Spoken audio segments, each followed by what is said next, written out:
Okay, let's dive in.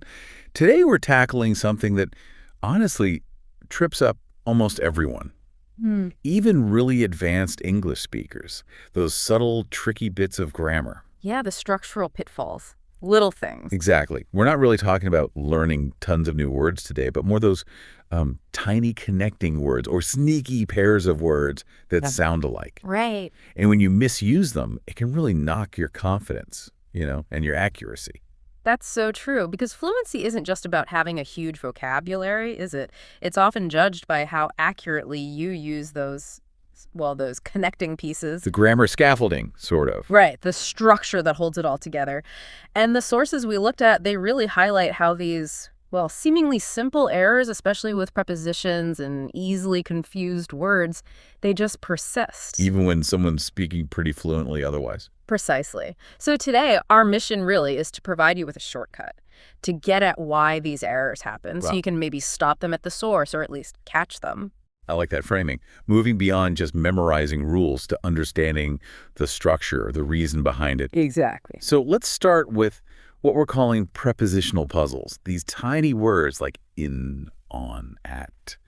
They seem so small. But they have a huge impact, and often the rules feel a bit, arbitrary. Yeah. And you mentioned the main culprit here is often transfer error. It really is. Yeah. Subconsciously applying the rules from your first language straight into English. And with prepositions, that rarely works out well. Almost never, because they're so idiomatic and context-dependent in English. It leads straight to mistakes. Okay, let's jump into the first big one. Proficiency. We hear this constantly. I'm good in English, or maybe he's bad in math. All the time. It feels kind of logical, doesn't it? You're in that subject area. Yeah. But English wants something else. Why? Well, the sources point to this. In English, when you're talking about your level of skill, your competence in a specific subject or activity, Yeah. the rule is you have to use at. Yeah. At, think of it like at is pointing to or targeting that specific skill. Okay. So at pinpoints the specific thing you're competent at. That makes sense. Exactly. So the correct way is, I'm good at English, or she's brilliant at playing the piano. Precisely. You're targeting the skill. You might be in the chemistry lab, Right. Location. but you're good at chemistry. Keeping that location versus competence distinction clear, that really helps. That's a great tip. Okay, mistake number 2, dependence. Another classic transfer error, Yeah. right? Because lots of languages use an equivalent of. Yes, which leads directly to hearing things like, it depends on the weather. So common.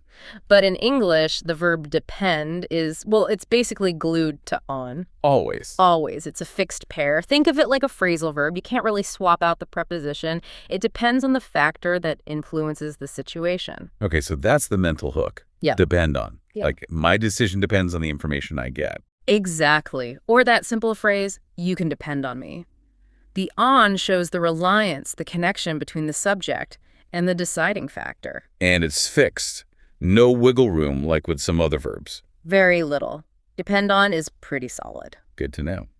Okay, third puzzle. This one's different. It's about leaving something out. An omission error. Ah, yes. We hear this even from advanced speakers, especially talking fast. Please listen me. That little "to" just vanishes. It does. It's funny how these foundational rules can still trip people up, especially, like you said, when speaking quickly or maybe feeling a bit pressured. So what's the core rule here? The verb listen almost always needs the preposition to right after it if you're mentioning the person or the thing being heard.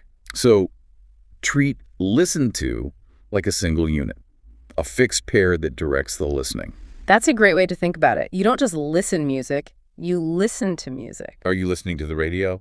I love listening to podcasts. Exactly. The to directs the action towards whatever you're hearing. And why do you think it gets dropped so often?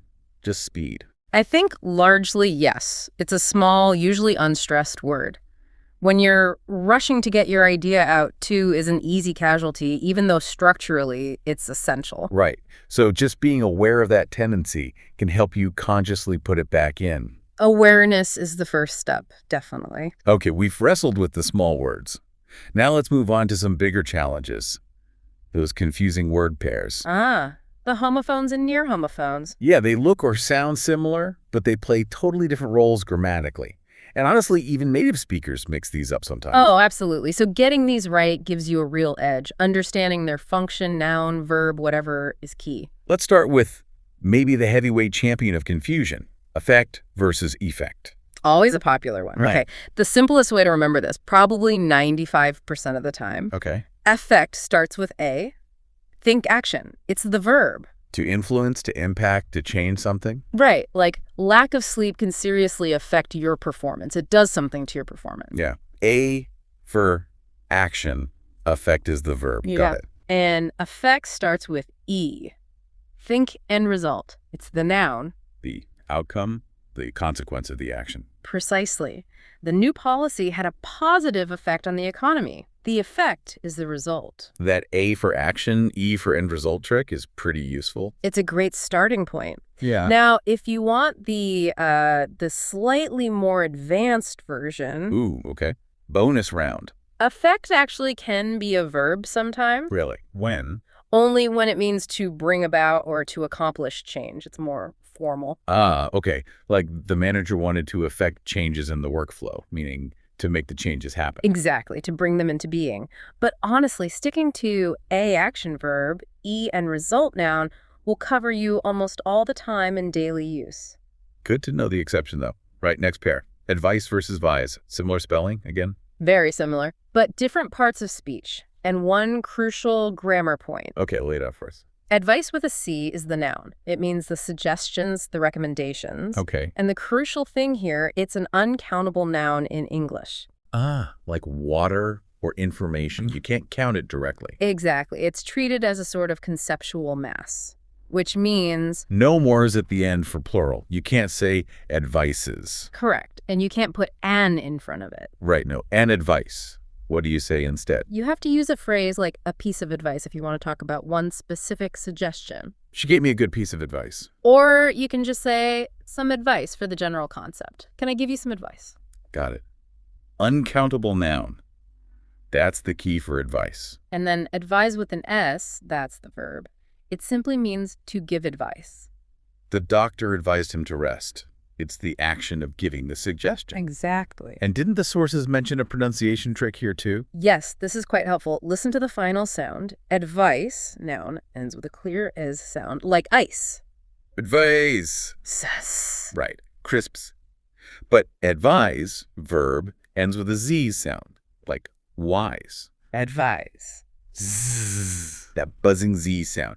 So if you're ever unsure, just saying the word aloud can often tell you if you're using the noun or the verb, ice or wise. That's brilliant. Now verb fails, try the sound check. Okay, one more pair.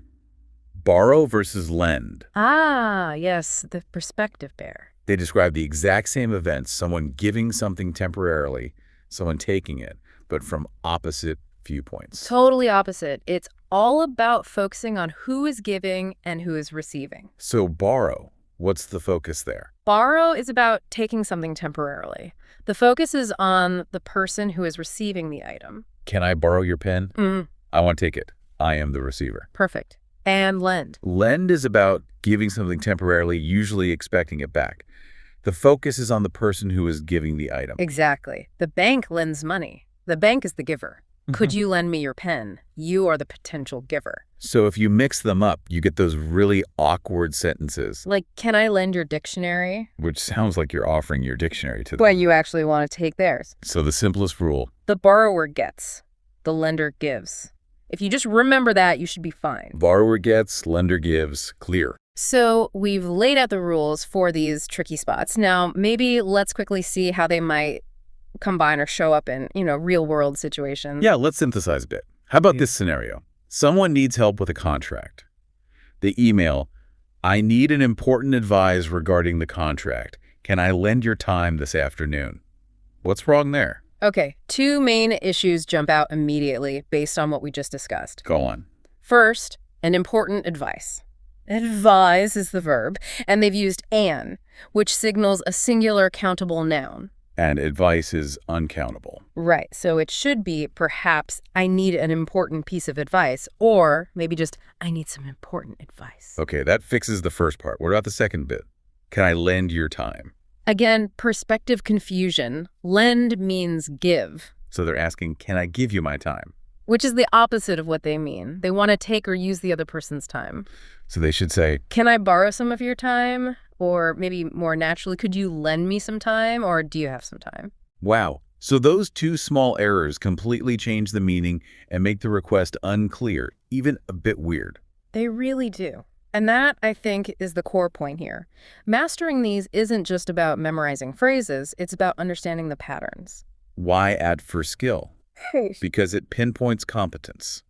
Why is advice uncountable? Because it's an abstract concept. Why borrow versus lend? Because of perspective. Exactly. Recognizing those underlying structural reasons, that's where the deeper learning happens. It lets you apply the logic even to new situations you haven't explicitly memorized. It empowers you to self-correct. Precisely. Hashtag tag tag outro. Right, so that was quite a deep dive. We've tackled some really common, really persistent pitfalls. We clarified using at for proficiency. Nailed down the fixed nature of depend on. Reinforced why you almost always need listen to. And untangled those tricky pairs. Effect. Advice. And borrow lend. Hopefully giving you clear tools for each. The goal, as always, is boosting your confidence and making your communication that much more precise. Absolutely. But the knowledge is just the first step, isn't it? Application is everything. It really is. So here's a little challenge for you this week, something we pulled from the sources. Try to consciously notice these specific things in your own English. When you're writing an email or even just thinking in English, did you just think, good in something? Catch it. Rephrase it in your head. Good at. And maybe take it a step further. Pay active attention when you're listening or reading. How do fluent speakers handle uncountable nouns like advice or information? How do they naturally use borrow and lend? Observe the patterns in action. That commitment to, conscious observation and then actually applying it, maybe even correcting yourself mid-sentence sometimes, that's where the real lasting improvement happens. Couldn't agree more. Go out there and build that structural confidence. We'll see you next time.